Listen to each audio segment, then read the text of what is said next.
Hello बच्चों, स्वागत है आपके अपने चैनल कॉन्सेप्ट पढ़ने पर। आज हम आपके लिए लेकर आए चैप्टर प्रोबेबिलिटी।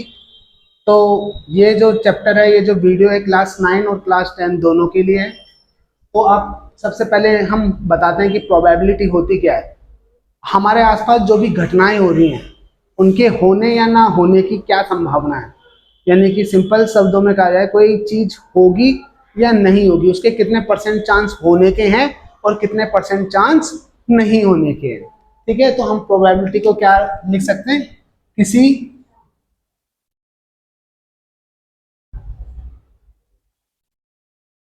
इवेंट यानी कि घटना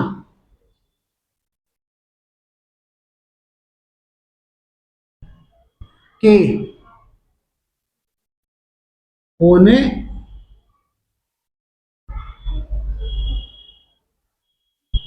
या ना होने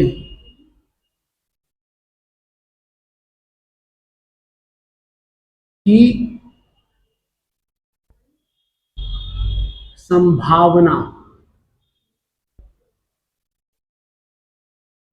को हम क्या कहते हैं, प्रोबेबिलिटी कहते हैं। फेयर या अनबाइस्ड इवेंट क्या होता है? फेयर और अनबाइस्ड इवेंट, देखिए कोई भी अगर एक्सपेरिमेंट हो रहा है, कोई भी चीज हो रही है, हमने एक सिक्का उछाला या एक डाइस फेंका, तो जब सिक्का उछाल रहे हैं तो हेड या टेल दोनों के आने के जो चांसेस है वो क्या है, इक्वल हैं, एक जैसे हैं। तो जहां पे जब प्रोबेबिलिटी जितने भी इवेंट्स हो रहे हैं उनके लिए इक्वल हो, तो ऐसे इवेंट को हम क्या कहेंगे, फेयर और अनबाइस्ड इवेंट। मतलब ऐसे इवेंट्स जिसमें सभी इवेंट्स के लिए बराबर संभावना है आने या ना आने की, उनको हम कहेंगे फेयर और अनबाइस्ड इवेंट्स।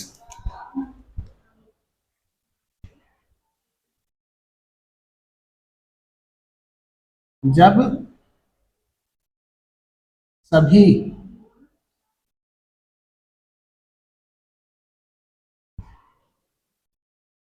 इवेंट्स के होने या ना होने के इक्वल चांसेस हो,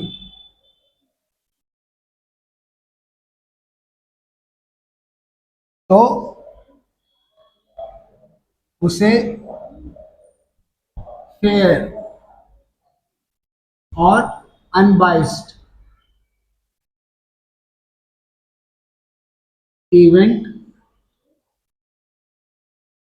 कहते हैं।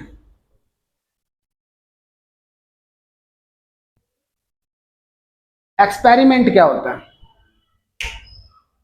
एक्सपेरिमेंट, मान लीजिए कोई भी ऐसा ऑपरेशन, ये वो वाला ऑपरेशन नहीं जो हॉस्पिटल्स में होता है, कोई भी ऐसा ऑपरेशन जिसमें से कुछ इवेंट्स निकलते हैं, जिसमें से कुछ वेल डिफाइंड इवेंट्स निकलते हैं,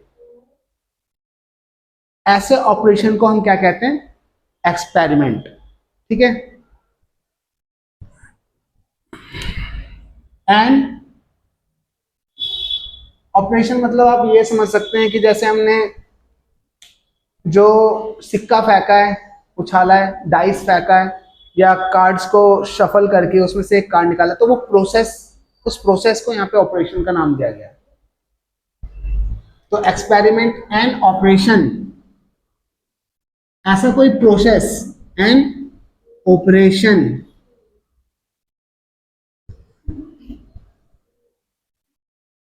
which can produce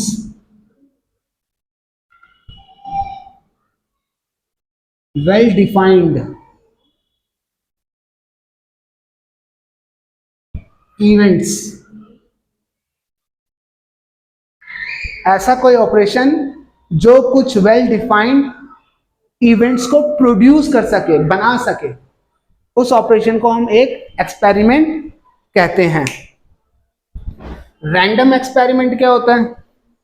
random experiment मतलब होता है ऐसा कोई भी एक्सपेरिमेंट, ऐसा कोई भी एक्सपेरिमेंट जिसमें जो आपके इवेंट्स हैं, जो आपके आउटकम्स हैं, उसमें हम ये श्योर नहीं है कि कौन सा इवेंट होगा ही होगा, कौन सा इवेंट होगा ही होगा। जैसे मान लीजिए आपने डाइस फेंका, तो क्या आप श्योर हो कि 6 ही आएगा? हो सकता है 2 आ जाए, 1 आ जाए, 4 आ जाए, 3 आ जाए, 5 आ जाए। तो ऐसा कोई भी एक्सपेरिमेंट जिसमें इवेंट श्योर ना हो कि क्या आ सकता है, हमें ये तो पता है कि ये इवेंट्स इसमें से बनते हैं। अगर डाइस फेंकोगे तो 1 आएगा, 2 आएगा, 3 आएगा, 4 आएगा, 5 आएगा और 6, इनमें से कोई एक ही इवेंट होगा जो आएगा। हमें ये भी पता है 8, 9, 10 नहीं आएंगे। हम श्योर हैं कि जो आउटकम्स हैं वो कौन से हैं, पर हमें ये नहीं पता उन आउटकम में से कौन सा आउटकम आएगा ही आएगा। इस प्रकार के एक्सपेरिमेंट को हम कहते हैं random experiment.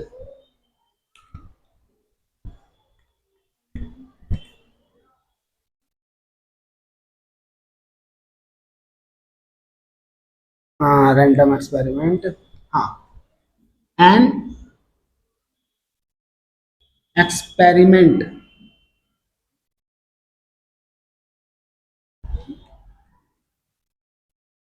In which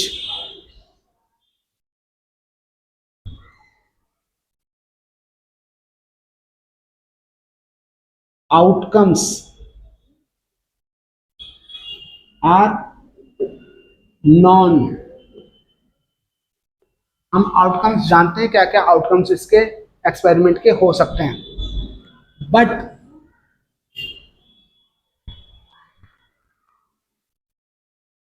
we are not sure विच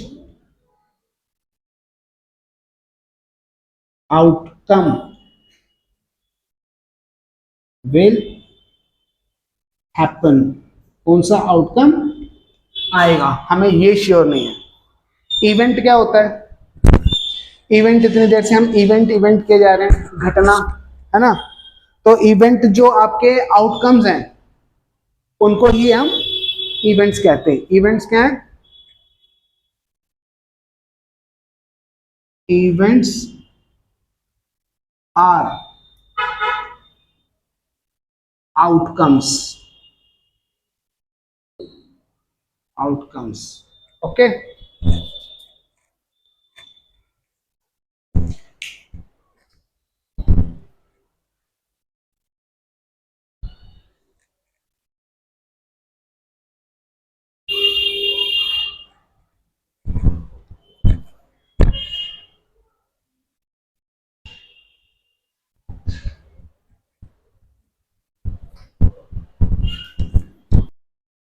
अब हम पढ़ेंगे इम्पॉसिबल इवेंट क्या होता है।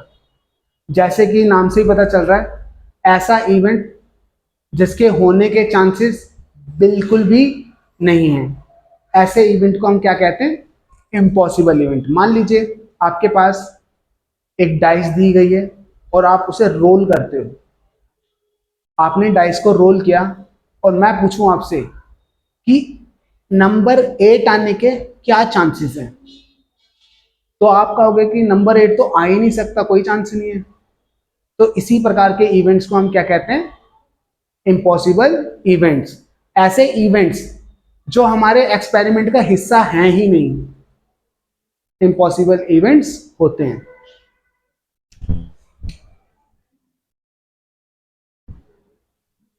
सच events which are not a part of given experiment.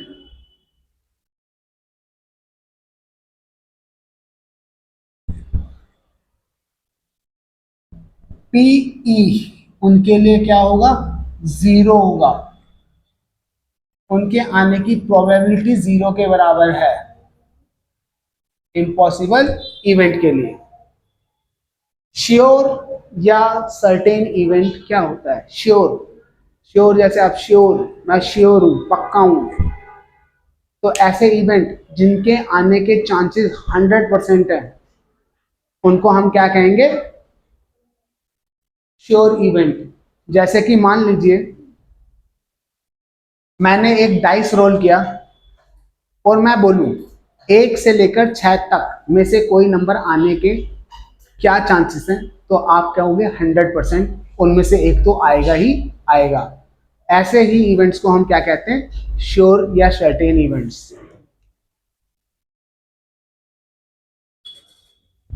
Such events which are या which have 100% chance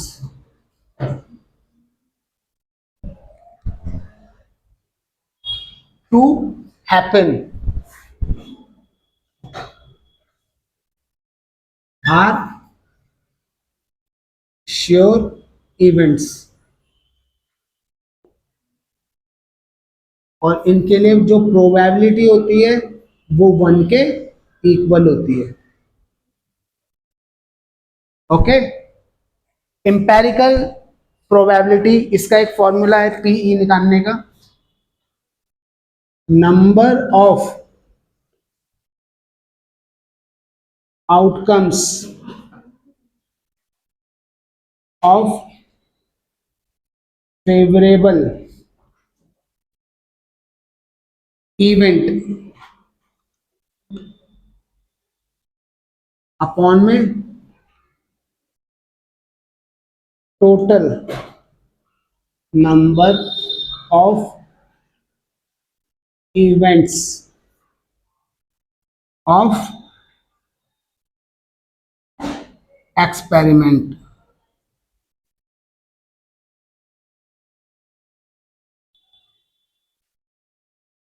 मतलब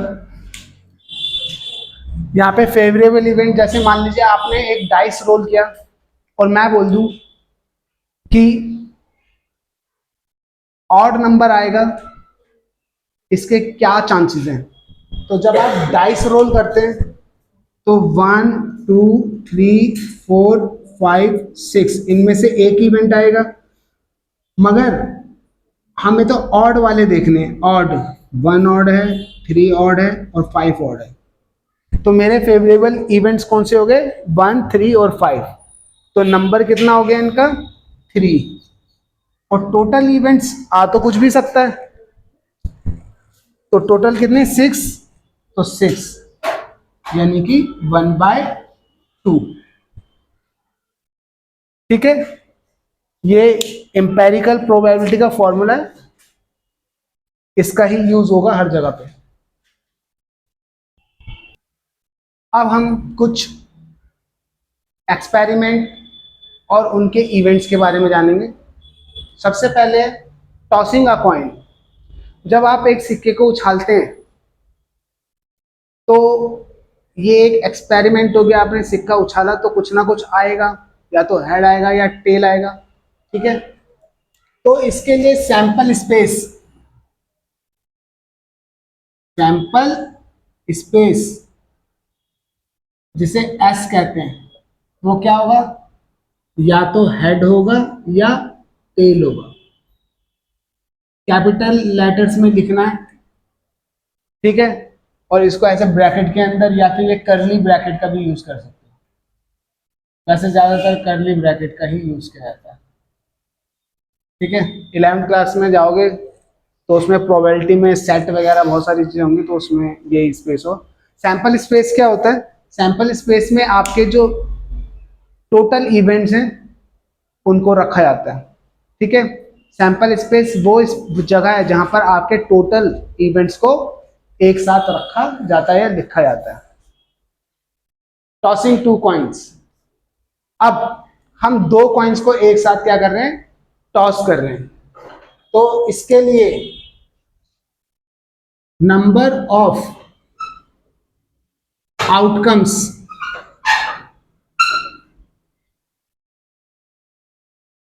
क्या होगा, 2n। यहां पे n क्या है, नंबर ऑफ कॉइन्स। ओके, तो जब आपने दो कॉइन्स एक साथ टॉस किए तो उसके लिए नंबर ऑफ आउटकम्स क्या आएगा, 2 क्योंकि हमने दो कॉइन्स लिए हैं यानी कि 4। जब आप तीन कॉइन एक साथ लेते हैं तो वहां पे n आपका जो है क्या आ जाएगा, 3 आ जाएगा, n बराबर 3। तो 2 बराबर होता है 8। जब आपने चार कॉइन एक साथ ले तो n की जगह 4 आ जाएगा, तो वो हो जाएगा 16। आपके कितने आउटकम्स आएंगे, 16। ये 2 जो है कहां से आया है, 2 जो है आपका एक कॉइन के सैंपल स्पेस से आया है। एक कॉइन में कितने आपके इवेंट्स आ रहे हैं, दो। तो एक कॉइन के लिए हम दो नीचे रखेंगे और ऊपर क्या रख देंगे, number of coins, number of coins. Okay,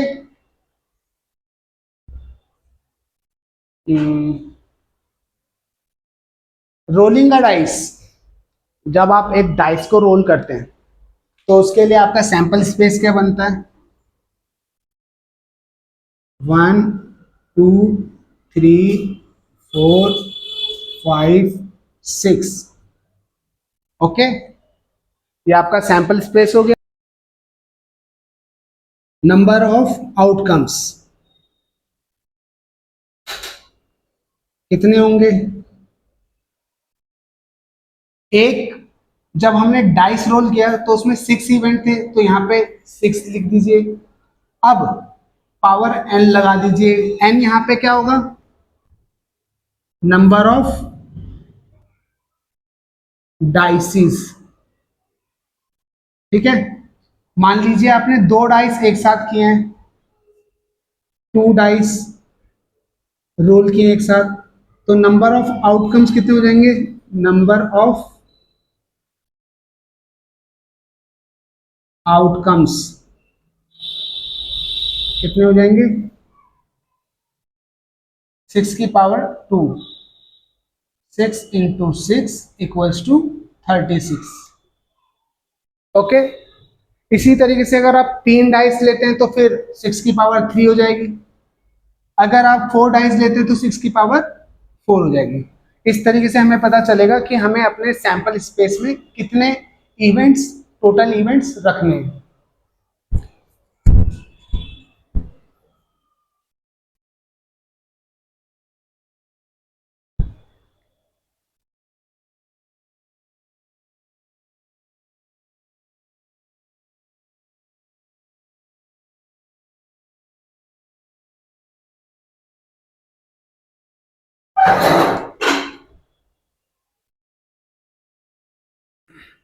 हाँ, 2 डाइस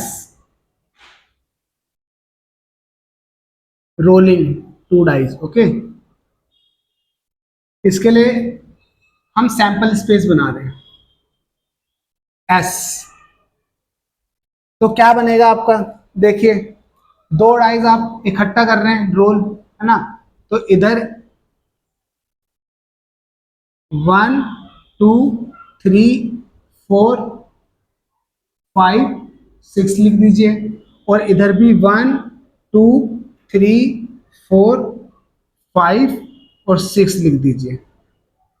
अब इस बॉक्स में, यहाँ पे अगर आप अलग अलग बॉक्स बनाते हैं मान लीजिए,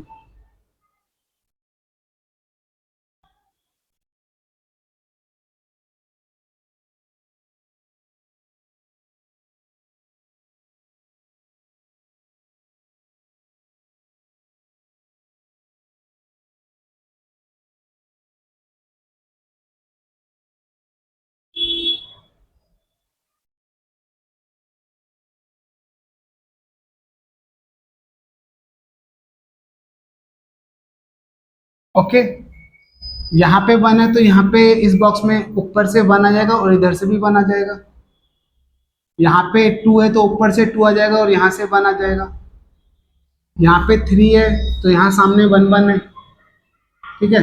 4 है तो 1 है, 5 है तो 1 है, 6 है तो 1 है। यहाँ 2 है, 1 2 2 2 3 2 4 2 5 2 6 2। यहाँ 3 है तो 1 3 2 3 3 3 4 3 5 3 6 3। इसी तरीके से आपको 4 के लिए भी 1 4 2 4 3 4 4 4 5 4 6 4। यहाँ पे 5 है तो 1 5 2 5 3 5 4 5 5 5 6 5। यहाँ 6 है तो 1 6 2 6 3 6 4 6 5 6 7 और 7 बोल रहा हूँ, 7 तो आता ही नहीं है, 6 6। तो ये सारे आप यहाँ पे लिख दीजिए एक एक करके, 1 1 2 1 3 1। ये सारे आप यहाँ पे फिल कर देंगे यहाँ एंड तक, 6 6 तक। ये आपका क्या बन जाएगा, सैंपल स्पेस बन जाएगा। ओके, किस तरीके से आपको 2 डाइस के लिए सैंपल स्पेस बनाना है ये ध्यान रखिएगा।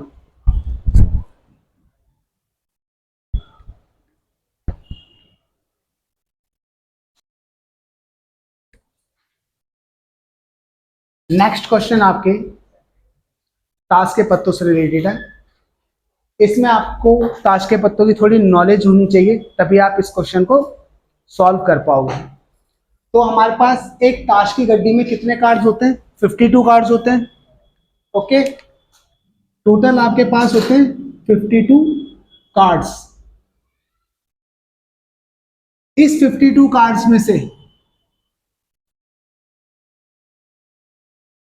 26 कार्ड्स होते हैं आपके रेड वाले और 26 कार्ड्स होते हैं आपके ब्लैक वाले। ओके, अब इन 26 कार्ड्स में से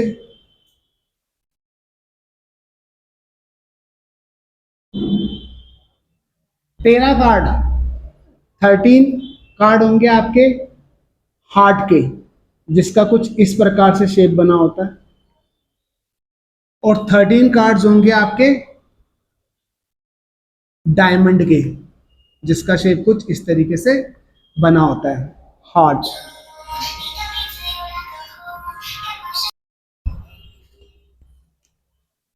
इनमें से ये 13 कार्ड हार्ट्स के होते हैं और ये डायमंड के। ओके, अब ये ब्लैक कार्ड्स हैं, ये भी डिवाइड हो रहे हैं हमारे।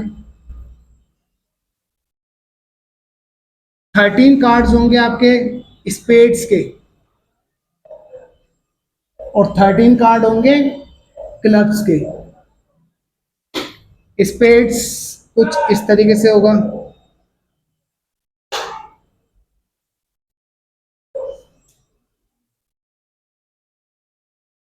ओके, ब्लैक कलर का हुआ ये। और क्लब्स कुछ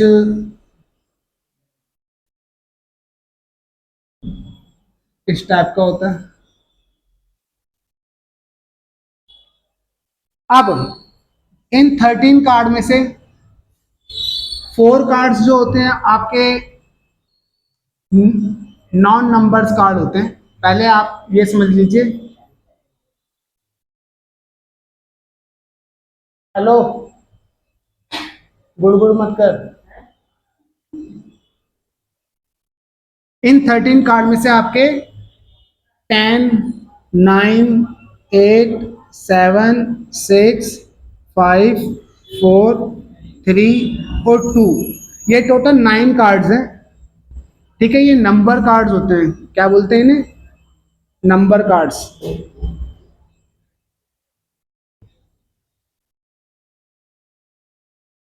ये कितने 9, ओके। और 4 कार्ड्स जो होते हैं आपके,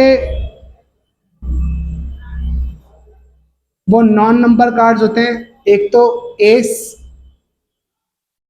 किंग, क्वीन और जैक, ओके।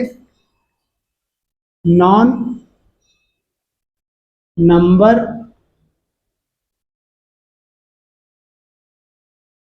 कार्ड्स 4 होते हैं।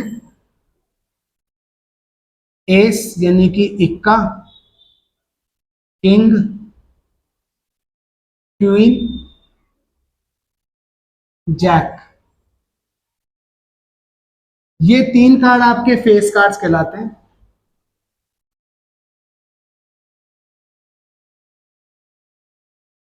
ओके। ये ध्यान रखिएगा। टोटल 52 कार्ड्स हैं। 26 रेड है, 26 ब्लैक है, 13 हार्ट है, 13 डायमंड है, 13 स्पेस है और 13 क्लब्स हैं। रेड वाले भी 26 और ब्लैक वाले भी 26, और ये फिर 13-13 में डिवाइड हो गए, और ये भी 13-13 में डिवाइड हो गए। अब हार्ट वाले हो, चाहे डायमंड वाले हो, चाहे स्पेस वाले हो, चाहे क्लब्स वाले हैं, नीचे की ये जो डिवीजन चल रही है, किस तरीके से बांटा गया है, सबके लिए सेम होगा। हार्ट वाले में भी 9 नंबर कार्ड होंगे, डायमंड वाले में भी 9 नंबर कार्ड होंगे, स्पेड वाले में भी 9 नंबर कार्ड्स होंगे, और क्लब्स वाले में भी सेम इसी प्रकार से 4 नॉन नंबर कार्ड्स इसमें भी होंगे, इसमें भी होंगे, इसमें भी होंगे और इसमें भी। जिन 4 में से 3 कार्ड्स हमारे फेस कार्ड्स होंगे, इसमें भी 3 फेस कार्ड्स, इसमें भी 3 फेस कार्ड्स, इसमें भी 3 फेस कार्ड्स और इसमें भी 3 फेस कार्ड्स। अब अगर मैं आपसे पूछूं कि आपके ब्लैक फेस कार्ड कितने होते हैं, तो देखिए ब्लैक ये वाला है, इसमें भी 3 होंगे और इसमें भी 3 होंगे, तो टोटल कितने हो गए 6। अगर मैं आपसे पूछूं रेड नॉन नंबर कार्ड्स कितने होंगे, तो रेड वाले में आ जाइए। नॉन नंबर कार्ड 4 इसमें थे, 4 इसमें, तो टोटल 8, ओके। आपके रेड क्वीन कार्ड कितने होंगे, रेड वाला ये रहा रेड, एक क्वीन इसमें होगी, एक क्वीन इसमें होगी, तो 2। इस तरीके से आपको क्वेश्चंस आ सकते हैं, और अभी प्रोबेबिलिटी वाले भी आएंगे, वो भी हम देखेंगे किस प्रकार से करने हैं। कुछ छोटे छोटे पॉइंट्स हैं, उन्हें क्लियर कर लेते हैं। कुछ छोटे छोटे पॉइंट्स हैं, उन्हें क्लियर कर लेते हैं। Sum of probability of all event, जितने भी इवेंट हैं उनकी प्रोबेबिलिटी, आने की प्रोबेबिलिटी को अगर हम प्लस करेंगे तो हमारा सम क्या आएगा, 1 आएगा। मान लीजिए आपने एक डाइस रोल किया, उसमें आपके 6 इवेंट्स है, 1 2 3 4 5 6। 1 आने की प्रोबेबिलिटी भी 1/6 है, 2 आने की भी 1/6 है, 3 आने की भी 1/, सबकी इस प्रकार से 1/6 प्लस 1/6 प्लस 1/6 प्लस 1/6 हो जाएगी। 1/6 प्लस 1/6 प्लस 1/6 प्लस 1/6 प्लस 1/6, 4 5 और 1/6,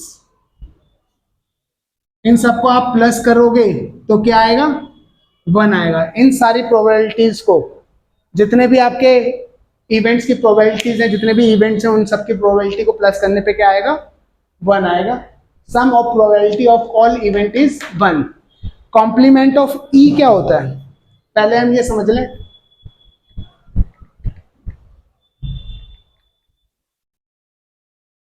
मान लीजिए आपने एक रोल डाइस किया और आपसे हमने पूछ लिया 1 आने की क्या प्रोबेबिलिटी है, तो आपने बोल दिया 1/6, ओके।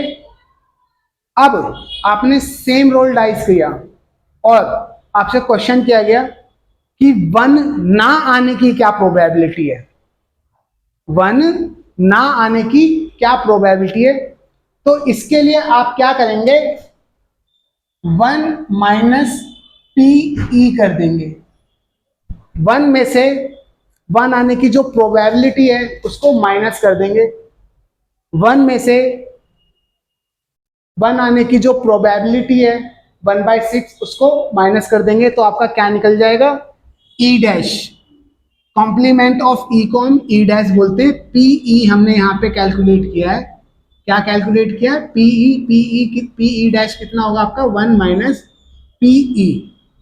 ये है आने की ना आने की, अगर इसको बोलूं तो ये है 1 के आने की प्रोबेबिलिटी, और ये क्या है, 1 के ना आने की प्रोबेबिलिटी।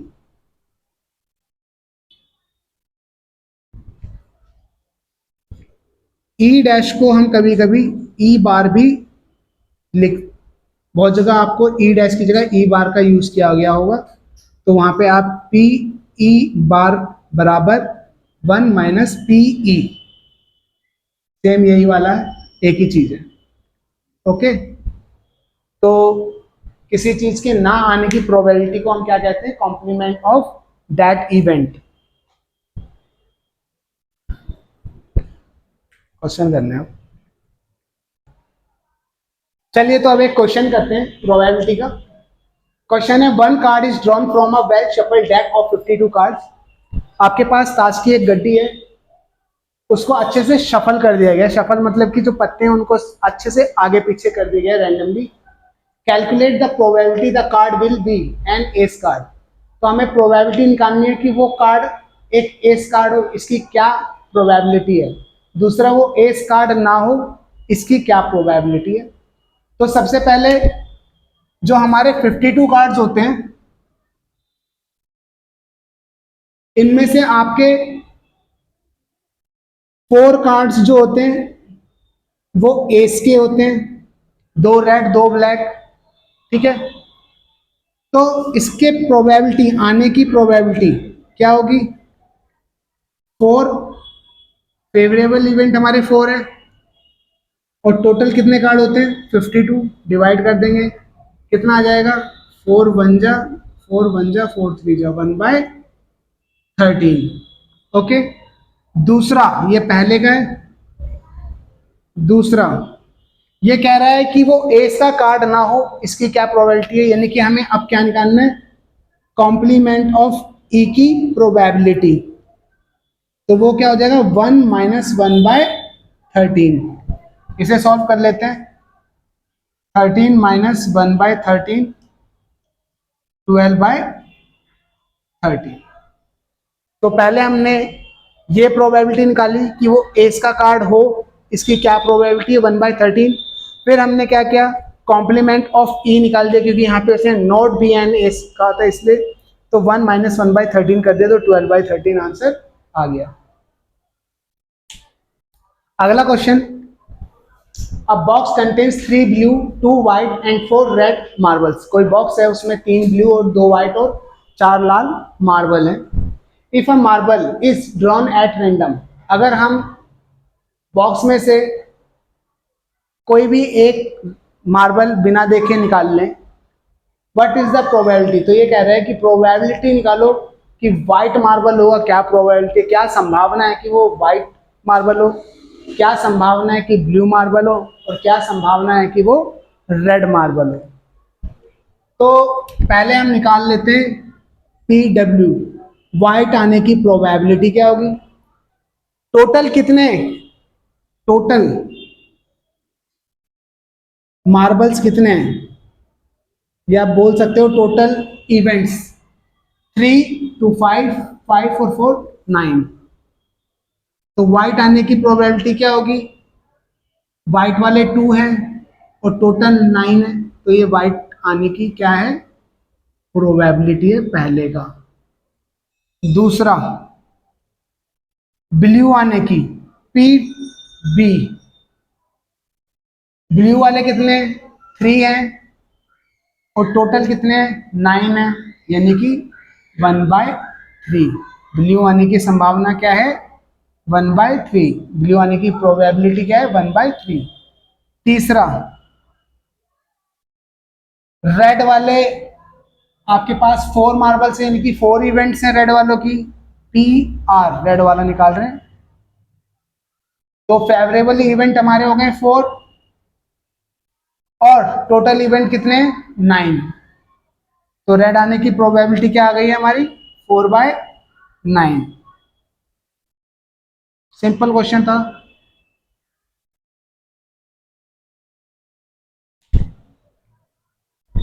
अगला question, Harpreet tosses 2 different coins simultaneously. Harpreet जो है 2 अलग अलग प्रकार के जो कॉइन्स हैं उनको एक साथ टॉस करता है। एक 2 रुपए का कॉइन था और एक 1 रुपए का। What is the probability that she gets at least 1 head. अच्छा, लड़की है, तो क्या प्रोबेबिलिटी है कि कम से कम एक हेड आए, दोनों कॉइन्स एक साथ उछाले और कम से कम एक हेड आए। सॉल्यूशन देखते हैं। सबसे पहले लिख लेंगे नंबर ऑफ आउटकम्स। कॉइन है तो 2 और 2 है तो 2, यानी कि 4 आउटकम्स होंगे। सैंपल स्पेस बना लेंगे इसका, या तो हेड हेड होगा, या टेल टेल होगा, या हेड टेल होगा, या टेल हेड होगा। ओके, अब वो कह रहा है कि हेड आने की प्रोबेबिलिटी क्या है, हेड आने की। तो हेड हमारा इसमें है, इसमें है और इसमें 3 इवेंट ऐसे हैं जिनमें हेड है, तो ऊपर 3 आ जाएगा और नीचे टोटल इवेंट कितने, 4। तो हेड आने की प्रोबेबिलिटी चांस क्या है, 3/4। इस तरीके से ये क्वेश्चन आपको करने हैं। अगला question, 2 dice, 1 blue and 1 grey. 2 dice है हमारे पास, एक ब्लू कलर की और एक ग्रे कलर की है। Are thrown at the same time, दोनों को एक साथ थ्रो किया जाता है, रोल किया जाता है। Write down all the possible outcomes. तो सबसे पहले हमें सारे आउटकम्स लिखने हैं, तो पहले हम सारे आउटकम्स लिख लेते हैं। 1 2 3 4 5 6, ठीक है। 1 2 3 4 5 6।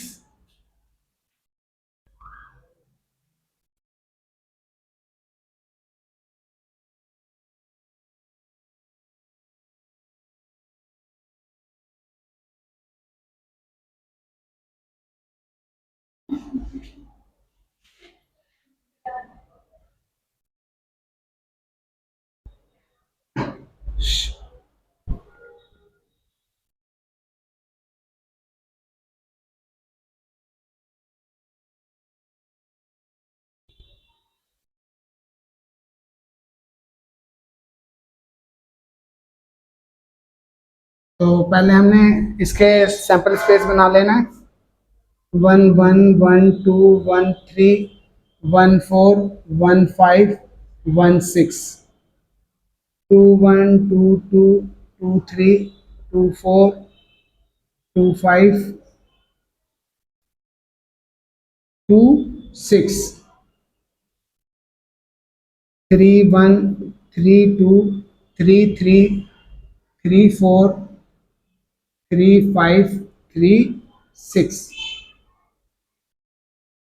4 1 4 2 4 3 4 4 5 4 6। इस तरीके से आपको भी ये आउटकम्स बनाने होंगे। Sample space 5 1 5 2 5 3 5 4 5 5 5 6, 6 1 6 2 6 3 6 4 6 5 6 6। ओके, तो हमारे टोटल आउटकम्स ये हैं। Write down all the possible outcomes हमने लिख दिए यहाँ पे ब्रैकेट्स के अंदर, इनको s इक्वल्स टू 1 1 1 2 ऐसे करके सारे लिख लीजिएगा। ओके, दूसरा ये कह रहा है कि what is the probability that the sum of the two numbers appearing on the top of the dice, जब आपने दो डाइस रोल किए तो उनके जो ऊपर की साइड जो नंबर आ रहे हैं उनको प्लस करने पर 8 आएगा, इसकी क्या प्रोबेबिलिटी है। तो पहले हम उन नंबर्स को मार्क कर लेंगे जिनको प्लस करने पे 8 आ रहा है। नहीं है, 1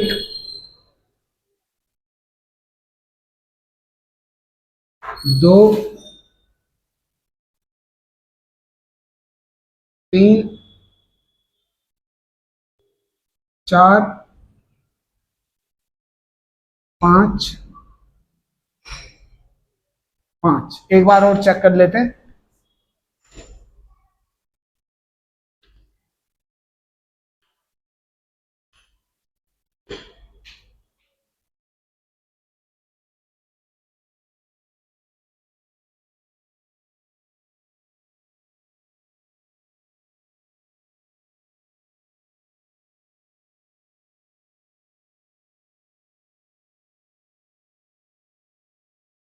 तो यहां से हमारा एक तो ये आ रहा है 2 6 पहले क्वेश्चन का, इसके इवेंट्स का सैंपल स्पेस क्या बन रहा है 2 6।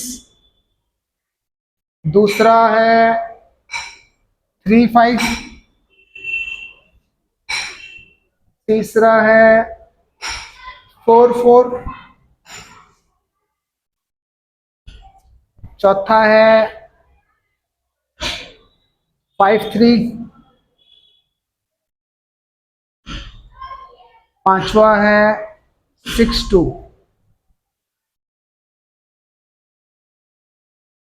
इन सबको प्लस करने पे 8 आ रहा है। नंबर ऑफ फेवरेबल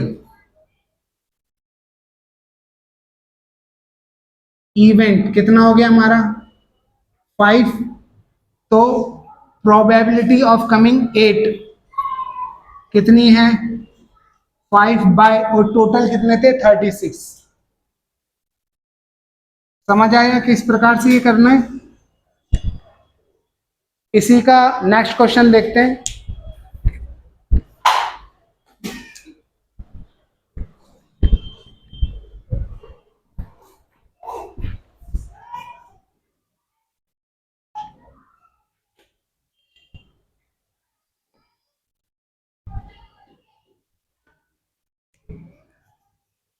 यहां पे ये कह रहा है कि 39, इसकी क्या प्रोबेबिलिटी, तो ऐसे नंबर्स चेक कर लेते हैं, ऐसा सैंपल स्पेस बनाएंगे जिसमें दोनों नंबर्स को प्लस करने पे 39।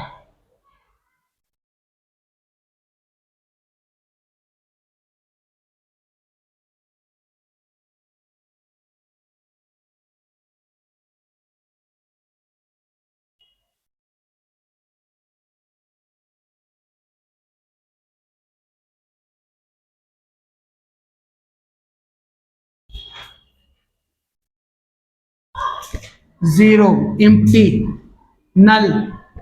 तो प्रोबेबिलिटी ऑफ कमिंग 13 क्या है 0/36 इक्वल्स टू 0। ठीक है, ये 0 है यार,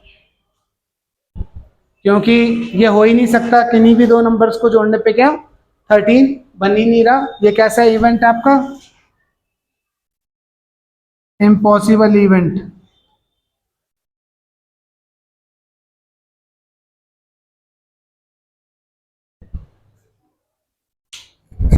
बढ़ते हैं नेक्स्ट क्वेश्चन की तरफ। थर्ड,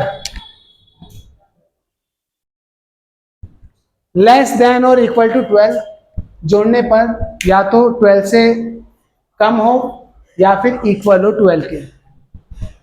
तो लेस 1 2 3 4 5 6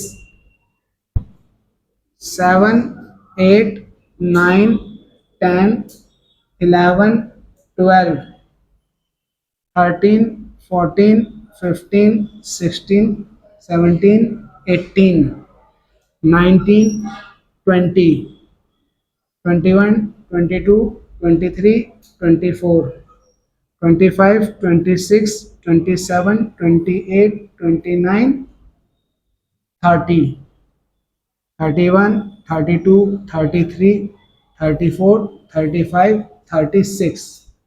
तो ये सारे के सारे इवेंट्स आ गए इसमें। तो P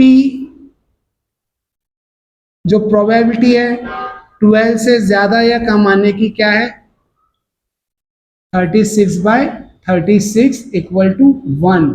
मैक्सिमम प्रोबेबिलिटी 1 होती है। तो ये किस प्रकार का इवेंट है, ये श्योर इवेंट है।